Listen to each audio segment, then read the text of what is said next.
सच्ची घटना भक्त को दर्शन देने आए बिहारी जी। कभी आपके साथ ऐसा हुआ है? अगर नहीं हुआ तो ये पढ़ने के बाद जरूर होगा। मैं अपनी दादी के साथ पहली बार उनके ग्रुप के साथ बिहारी जी के दर्शन करने के लिए वृंदावन गई थी। मेरी आयु उस समय रही होगी लगभग 11 वर्ष। मेरी दादी ने मुझे बचपन में बिहारी जी की और उनके दीवानों की इतनी कहानियां सुनाई थी कि मैं बिहारी जी के दर्शन करने के लिए बड़ी उत्सुक थी। हम सब बिहारी जी के मंदिर के बाहर बिहारी जी को चढ़ाने के लिए कमल के पुष्पों की माला और पेड़े खरीद रहे थे। हम सब लोग पूरी रात सफर करने के कारण बहुत थक चुके थे। हम में से ही कुछ लोग जाकर मंदिर के बाहर बानी सीढ़ियों पे जाकर मैं भी उन्हीं लोगों के साथ जाकर बैठ गई।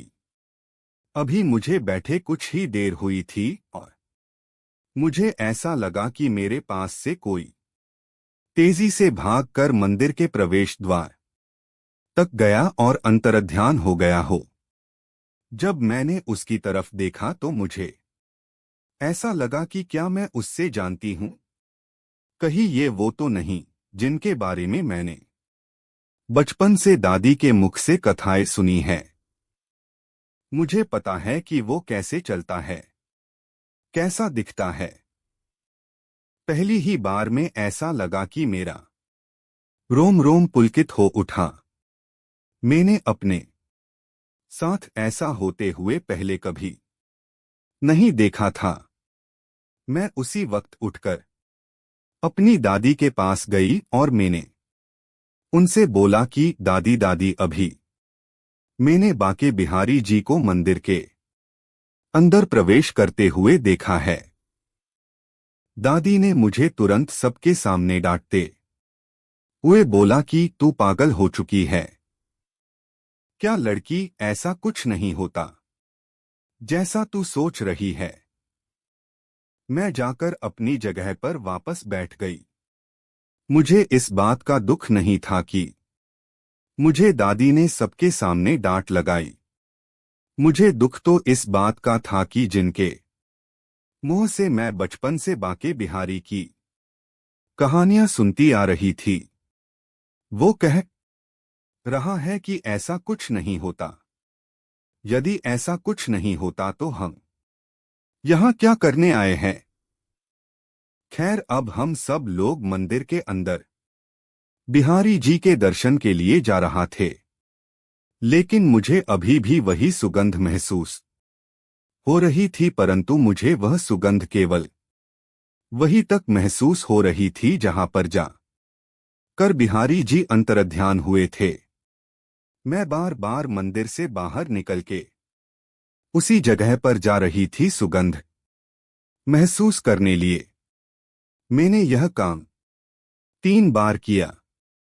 जब मैं चौथी बार बाहर जाने लगी तब दादी ने मुझे फिर डांट लगाई और बोली कि तू बार बार बाहर क्या करने जा रही है? यह हमारे लिए एक नई जगह है। अगर तू यहाँ पर खो गई तो तुझे यहाँ ढूंढना बहुत मुश्किल हो जाएगा हमारे लिए। इस बार जब दादी ने मुझे डांटा तो मुझे अच्छा नहीं लगा, क्योंकि दादी ने मुझे आज से पहले कभी नहीं डांटा था और आज उन्होंने मुझे 2 बार डांट लगाई। खैर, अब हम सब लोग बिहारी जी के दर्शन करने लिए उनके कपट खुलने का इंतजार कर रहे थे। अगले ही क्षण जैसे ही कपट खुले तो मुझे देख कर बड़ा अचंभा हुआ कि वही सुगंध, वही वस्त्र, वही श्रृंगार। मैं दादी की सारी डांट को भूलकर वापस उनके पास गई और मैंने उनसे बोला कि मैंने इन्हीं को तो बाहर देखा था। अब दादी ने हमारे साथ जो लोग आए थे उनमें से एक महिला के कान में जाकर कुछ बोला और मेरा हाथ पकड़ कर उसी धर्मशाला पर ले आई जहां हम लोग ठहरे हुए थे। दादी ने आश्रम के कमरे में ले जाकर कमरा अंदर से बंद कर लिया। जैसे ही दादी दरवाजे की जंजीर लगाकर मेरी तरफ मुड़ी, उनके चेहरे की दशा ही बदली हुई थी।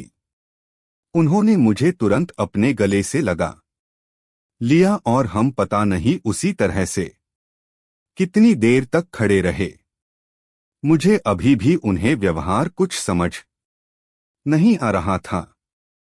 बहुत देर बाद जब दादी ने मुझे छोड़ा तो मैं प्रायश्चित की तरह खड़ी थी और उनकी तरफ देख रही थी।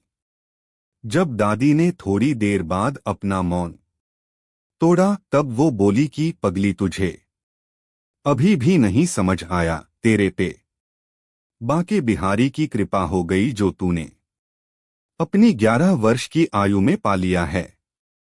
वो मुझे 70 वर्ष की आयु में भी नहीं मिला। अरे पगली, तूने तो हमारा पूरा कुल ही तार दिया है। इसके बाद जब तक हम वृंदावन में रहे तब तक हम अपने कमरे के बाहर नहीं निकले। अगर कोई पूछने आता तो दादी उसको यह बोलकर भेज देती थी कि तबीयत खराब है। सब्सक्राइब लाइक जरूर से कर दे।